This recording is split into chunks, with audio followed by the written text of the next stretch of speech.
Hello. There's this topic, validation. What is it when we say we want validation or we're seeking validation? To me, and this is backed up by many videos on the topic, we want certainty in life. We never want to make a mistake lest we have to suffer. So we want validation. In other words, we want more proof of what we believe so that we don't suffer as much if we do something and it doesn't turn out the way we had hoped because we didn't have all the accurate information in our heads.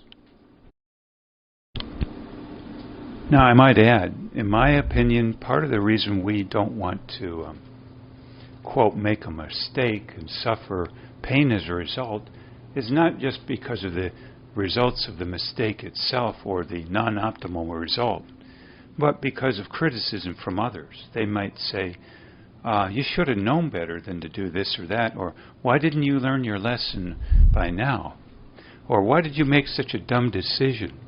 Or why did you take a risk when the payoff wasn't appropriate or necessary?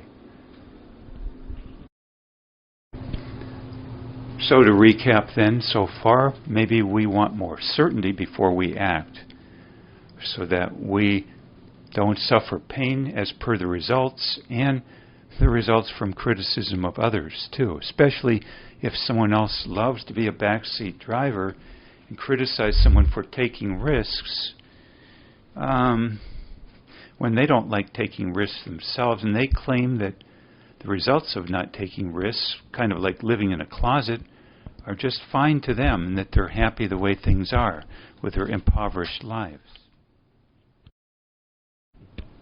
So why would we even need validation? It seems to me, for instance, there's a neat little phrase, just leave me alone so that I can come to my senses, or let him alone and he'll come to his senses.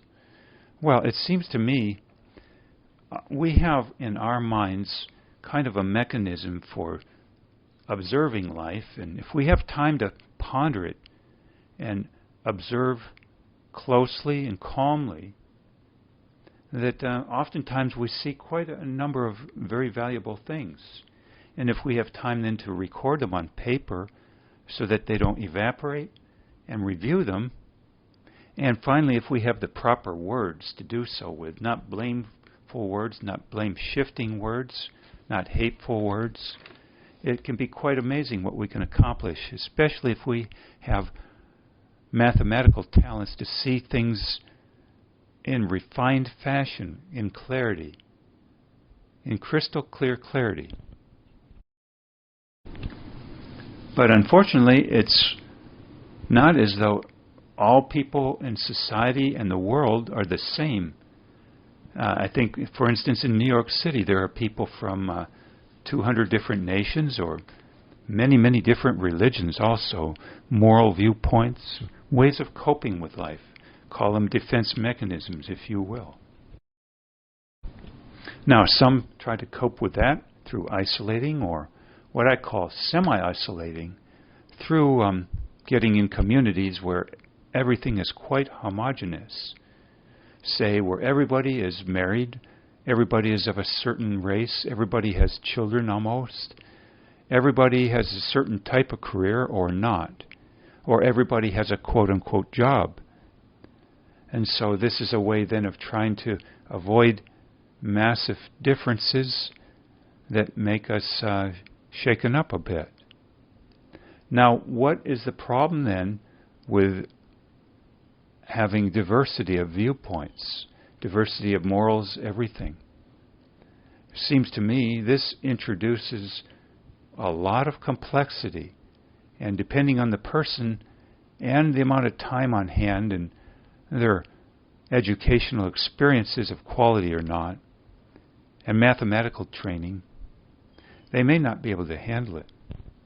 They may have a meltdown or be in utter confusion. Data smog, I think, would be the appropriate term. They may even, quote-unquote, decompensate as per being so confused that they once again have a meltdown, go nutso, so to speak. They may basically become unmoored, unhinged a bit.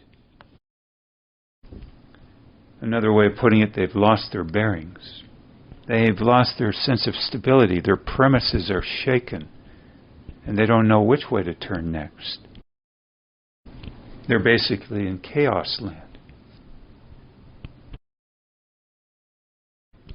I think if you were to borrow from a psychological term these days, that differences in viewpoints, in opinions, even claims of factuality by certain people, as opposed to your opinions or intuition, whatever, what you observe, what you think, introduces cognitive dissonance, they call it. This is thus a clash between different ideas, or maybe often what we see or think, or what some say intuit versus process logically, versus what others are claiming, sometimes vociferously and with seemingly great acumen, confidence. So this notion then of cognitive dissonance, in my mind, is simply that there's an element of doubt creeping in then. Whereas if you were all on your alone, isolated, so to speak, in your own little bubble, or literally all alone in a desert or nature in general, this element seems to be rather lacking. Many thus, quote, flee to the hills, flee to isolating circumstances, simply to avoid this discrepancy of viewpoints, which introduces doubt. Call it cognitive dissonance, again, if you will. And most all of us do not like doubt, uncertainty. It rattles us. And we don't like to thus operate and make decisions under what they call uncertainty. We want all the data before making a decision. Sadly, I think, in part because we don't want to be criticized for, quote-unquote, making a mistake, a bad decision, or, worst of all, to make the same mistake over and over again based on a bad premise that we can't seem to eradicate, basically. Often one repeated ad infinitum from certain elements of your society. So we certainly want stability of viewpoint, and we want a minimum of cognitive dissonance, a minimum of doubt, a minimum of insecurity, of queasiness of stomach as we act. And so what do? Sometimes we isolate, or as they call it, go in our bubble, or our TV bubble, or our guru bubble, or our religious bubble, or community bubble, or even family and nuclear family bubbles, or our internet bubble, our favorite face group bubbles. Next, I would bring up the topic that we not only dislike uncertainty and acting on uncertainty and criticism for whatever happens afterward, we also want validation on some very fundamental things in general when we're acting or thinking. For instance, it seems to me at this point in my life that most all of us want validation on either truths that oftentimes are obscured or not talked about or even marketed against. Sometimes we call these values. Sometimes we call them matters of empathy, matters of what's most important.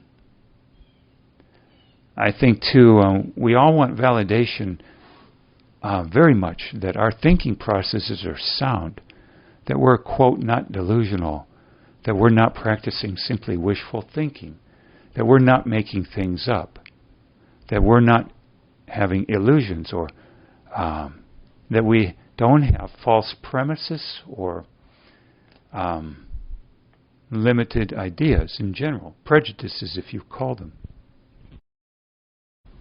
We want thus, even in the minds of or the mind of Nathaniel Branden, who once talked much of self-esteem in the 1980s, and perhaps 1990s. We want to be able to trust our mind as an instrument, a tool, instead of having others direct us all the time, I would say, and tell us the way things are. We want self-trust of what we observe, what we think, and thinking, too, of a more general nature called intuition, not just strict, cut-and-dried, precise logic. Intuition being a form of whole-brain thinking, some say. This being brought up by people, say, like Brené Brown, or interesting in a very short book I'm reading right now by Greg McCann, M-C-C-A-N-N, with a foreword by Jim Ethier, board chairman, Bush Brothers and Company, the baked beans folks. The book title, Who Do You Think You Are? Aligning Your Character and Reputation. Very fascinating and very short book of, say, about 45 pages only. Anyway, the whole topic of intuition being fascinating as a way of thinking on a level that's rather unconscious and yet very quick, and handling lots of data very well, especially under periods of complexity and time constraints. It's not a small issue, and it's a very strong way of knowing, not necessarily provable with tons of facts and logic per se, and a staple part of religion, if it's a sound religion and spiritual in nature. At any rate, then, it even extends to the whole notion of, do you trust what you see right in front of your face, or are you doubting and placing more faith in what others say is in front of your face? Same goes for logic, and as per seeing, whether you see it in excruciating detail and logic in general, or whether it's a more whole-brained intuitional thing. This, of course, then extends, too, to matters like, do you trust experts more than you trust what you see and think? Very complex and deep and important issues. So we want validation, we want more certainty that our brains are operating correctly and not by wishful thinking. Call it delusions, if you will. Call it lies we tell ourselves, limited ideas. But at any rate, we want that self-trust. And again, we want, surely, more validation, more certainty of our moral codes, and whatever religions support those or have a certain viewpoint upon them. Now, those are all fine and good, as long as the morals are rather well-fashioned, rather advantageous to you and the society in not just the short term, but long term, moreover. You might say then, when it comes to religion and values, we want the biggest bang for the buck. We want to have the best religion there is. We want the best value system. We don't want to have to live our lives and come to the end and say, I chose the wrong religion by far. I was in a cult or something quite toxic to me and my society and my family in the long run, at least. Or that I chose short-term expediency and now I regret it on my deathbed when I should have taken more of a long-term view. Or we don't want a religion where it promises and benefits us in certain ways but has many toxic elements. And we don't want a value system that is too rigid in certain ways. And by rigid, I mean perhaps inappropriate to life. We don't want, for instance, to devote all of our time and energy to not stepping on insects, but not pay attention to human life, our own life, etc. And yet, on the flip side, we don't want to be told incorrectly that our morals are too strict or too black and white. When these phrases commonly, in my opinion, are said by people who wish to do things exactly as they feel, whenever, for short-term expediency to avoid short-term discomfort. And even to the point where such empathetic and highly moral and courageous people can be called rigid or compulsively honest, or have an over-strict conscience, or even be a masochist for standing up for others' principles or taking a stand in general. We want, thus, the best value system, the best religion supporting it, if you want to call it a religion, or call it spirituality. And in a world where there are so many easy outs these days especially, it's becoming more and more apparent to me that short-term expediency is far more in than long-term expediency for the benefit of us and our country and the world and the race called humanity and all other life forms. This being pointed out, for instance, by one psychologist, Dr. George Simon Jr., who wrote, amongst other things, the book Wolves in Sheep's Clothing, and he maintains that character disorder is one of the biggest problems we have these days, not the neurotic personality, as pointed out, say, by Freud, or I might add, Karen Horney, a psychoanalyst back in the 1920s, who wrote one book, for instance, The Neurotic Personality of Our Time. She might have rewritten it now to be the character disordered personality of our time, or the sociopath of our time, or the people who are getting away with murder and are smug about it and getting medals for it time.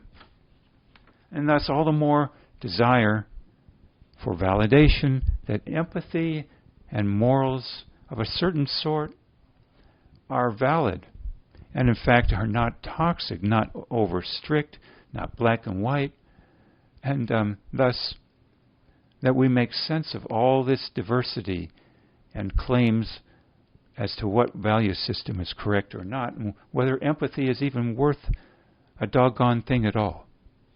Whether you should just save your own skin and that of your family otherwise. So I've talked of seeking validation for good things in life, when often all the more these days short-term expediency is in. And there's much promotion in Hollywood, news, and other sources of violence, of drug use, of the advantages of marijuana without restraint or whatever, of saving your skin, of you come first, of saving your family first, etc., etc. Taking the short-term view in general, and all the rationalizations of this, and ways of blame shifting. Now, some thus want validation of that sort of thing. Some want validation of denials they use, and other escapes of their defense mechanisms. They want validation of that. That being validation, basically, in my mind, of short-term expedient ways of living. And also validation of blame shifting the blowback away to others, of the collateral damage, if you will, of the harm done to others. Even to the point of saying, well, they chose it, or if you can't do the time, don't do the crime, or you're being oversensitive, or you're playing the victim card in all circumstances, etc., etc. Or even to the point of saying, you're suffering because you have a mental disorder that predisposed you to suffer when others don't, not because something was done to you that you can't overcome easily. A maiming, if you will, that can't be rearranged just by cognitive means alone, or not very easily. So the upshot being, I think, we all want validation for certainty, yes, but we want validation too when there's such a cacophony of different value systems these days and ideas that support short-term expediency, including the use of various defense mechanisms, even violence or low empathy, drug use, and many forms of drug use, and even status control, and putting others down. Call it narcissism if you want. So, seems to me that we should seek validation. Otherwise, we have too much doubt in a world of so much variety and so little time on hands to collate information and process it and review it on our own. We need support of others to help us in this limited sphere of life we have, limited resources including time, energy, and we do have to sleep after all. We have limited money and limited health. And we know we're going to die. That's a strain too in and of itself. So that's why I think validation is so important, hopefully, of the proper things, of truths, of long-term living. Yes, when I talk of expediency, we all want what's most efficient in life. We don't want to have to mow our lawn, for instance, with tweezers. We use a lawnmower. Yet others would say, well, it's more expedient not to have a lawn at all. I'd rather live in the desert, where I just have sand. Well, I suppose then that's up to them, but it's all expedient in that manner. We're seeking efficiency. Where I have a problem is where we cut corners and go for the short term to the total abnegation or excusing away of the long term, what the results will be in the long term, followed by regrets. And often it involving blame shifting the impact we have on others too, not just immediately upon ourselves. That may be short-term expedient, but I doubt it's long-term expedient. And if you want to know how that plays out, you simply look at someone who feels guilty because they can't look you in the eye. Well, I suppose they may be trying to rob you blind, often legally, and getting away with it, but the blowback to them is guilt and increasing levels of guilt and having to isolate from those they feel guilty about. Wanting more and more privacy, by the way. So those are my thoughts then on this whole topic of validation seeking and why I believe generally we should not be a hero and just say, well, don't seek validation, just be strong, trust yourself. That is not, I think, the optimal solution in a world like ours today when we're impinged upon by so many different views. Now, of course, if you want to go to the Augustine approach, like he did in the 2nd or 3rd century, to the desert for 20 or more years, well, so be it. I don't think that's going to happen so easily anymore anyway. There are no deserts like that very often. If you go to the desert, someone may probably come up on their motorbike within hours, or you'll have planes fly overhead, no matter where you're at. Even in Antarctica, there's so many expeditions. So we have to adapt. That means getting validation to a certain degree, but not an overwhelming degree, of our viewpoints. Hopefully the ones most accurate, the most truthful, the ones most expedient for long term, helpful not just to us but others too. Again, I wish you well.